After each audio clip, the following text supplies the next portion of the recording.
दोस्तों नमस्कार। हिंदी की बिंदी चैनल पर आप सबका स्वागत है। मैं हूं डॉक्टर प्रदीप प्रसन्न और आप भी प्रसन्न होंगे ऐसा मुझे विश्वास है।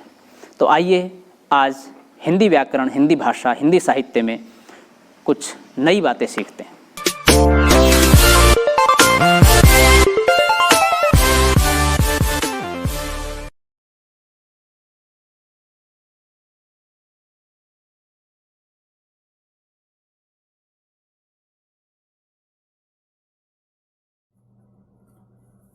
विद्यार्थियों, आज की वीडियो हम बना रहे हैं कक्षा 12 की हिंदी की ऐच्छिक पाठ्य पुस्तक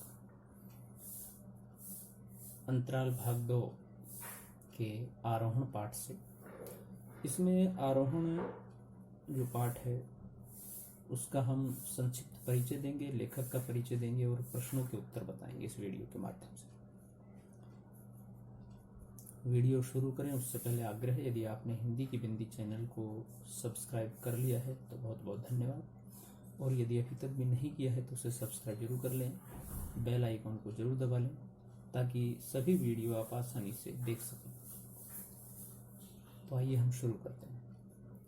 आरोहण कहानी में लेखक ने पर्वतारोहण की जरूरत और वर्तमान समय में उसकी उपयोगिता को ध्यान में रखा है।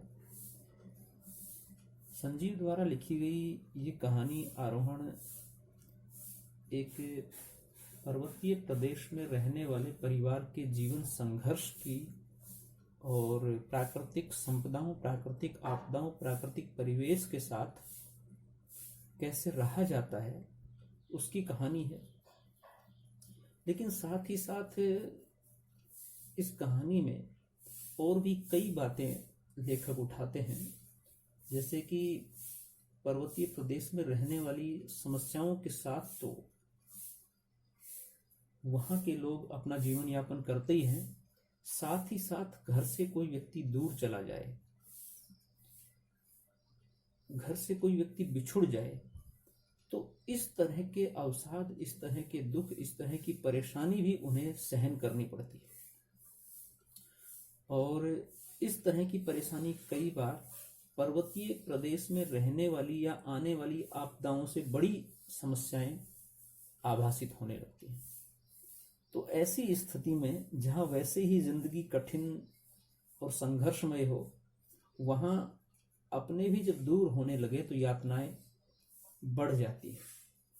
तो इस स्थिति में आरोहण यानी कि चढ़ाई करना, तो यहां से पर्वत पर नहीं चढ़ना है बल्कि जीवन के उस गुरु शिखर की ओर जाना है जहां निश्चित रूप से अनेक प्रकार के संकट दिखाई देते हैं। तो लेखक इस कहानी में आंचलिकता की बात करता है, आंचलिक शब्दों की बात रखता है, लोक जीवन की, परिवेश की बातों को इस पाठ के माध्यम से उठाता है, जो निश्चित रूप से कई मायने में रोचक हो जाती हैं, प्रभावी हो जाती हैं, पाठक का ध्यान अपनी ओर आकर्षित करती हैं। और एक संवेदनात्मक लास्ट में बात लेखक कहता है तो कहानी अपने से बांधे रखती है पाठकों को। कहानी का उद्देश्य ये भी है कि जीवन एक संघर्ष है और चलते रहना है, चाहे आप कहीं पर भी रहो, कैसे भी रहो, उस संघर्ष से आप मुंह नहीं मोड़ सकते, उससे मुकर नहीं सकते। प्रेम की अवधारणा को भी स्पष्ट करने की कोशिश की है। आपको बहुत सारी चीजों के लिए त्याग करना पड़ता है, प्रेम का त्याग करना पड़ता है, परिवार का त्याग करना पड़ता है, रिश्तों का त्याग करना पड़ता है, अपनी इच्छाओं का त्याग करना पड़ता है। तो इन तमाम चीजों को इस कहानी में आरोहण के माध्यम से इस कहानी के लेखक संजीव ने उठाया है।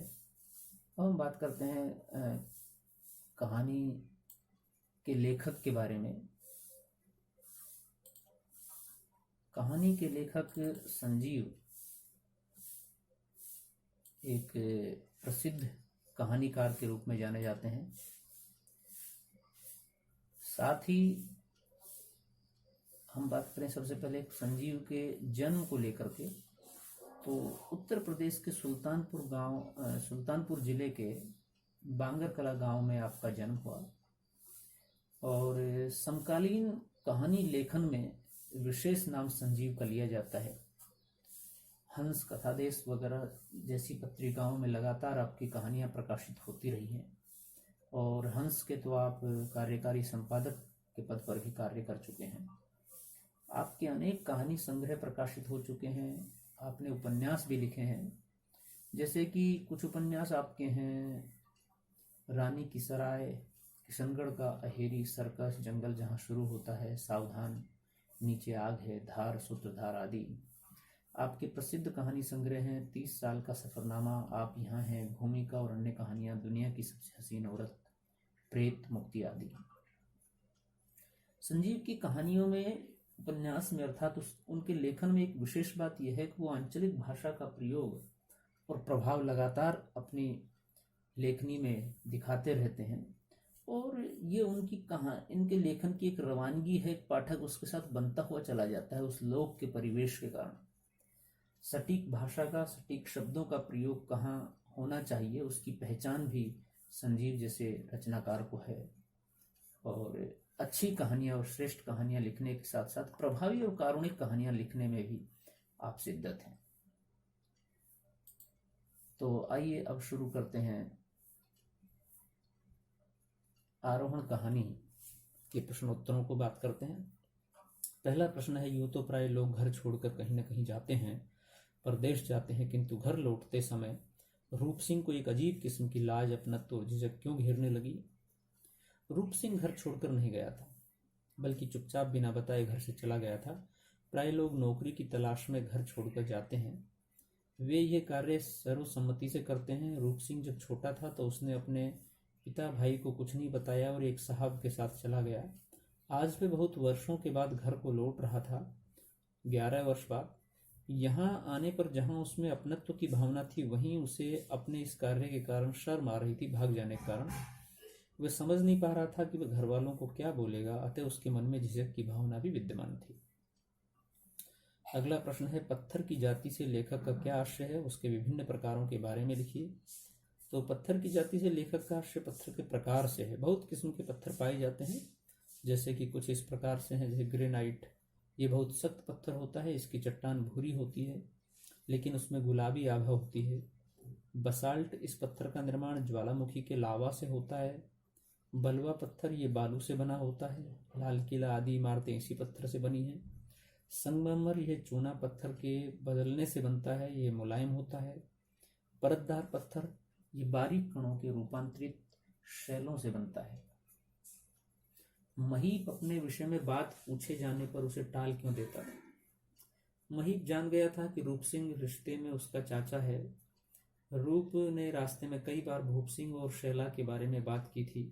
वह कुछ कुछ समझ गया था कि रूप सिंह कौन है। वह उसे अपने विषय में बताना नहीं चाहता था और न ही अपने विषय में कोई बात करना चाहता था।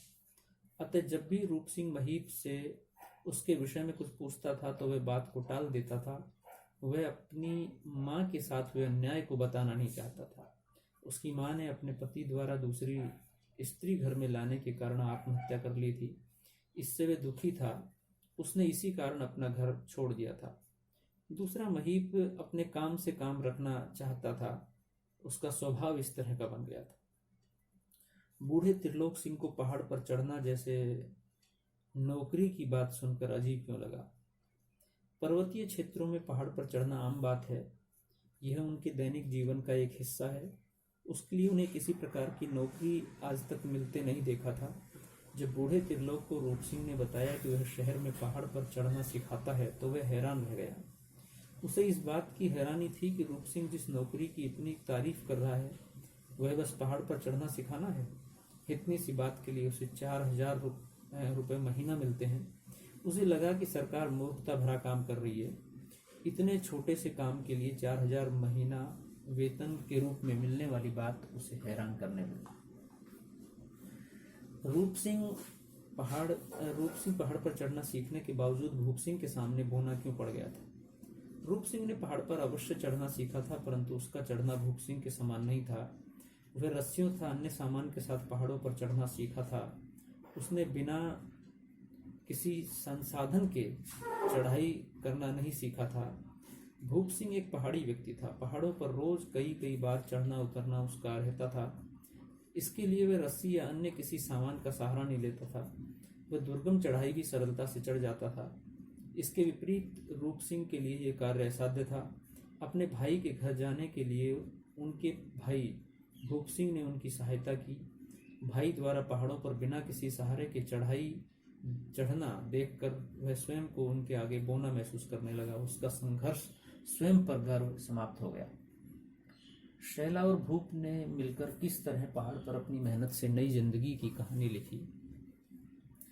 भूप ने सबसे पहले वह मलबा हटाया जो भूस्खलन के कारण आया था। शैला और भूप दोनों ने मिलकर खेतों को ढलवा बनाया ताकि बर्फ उसमें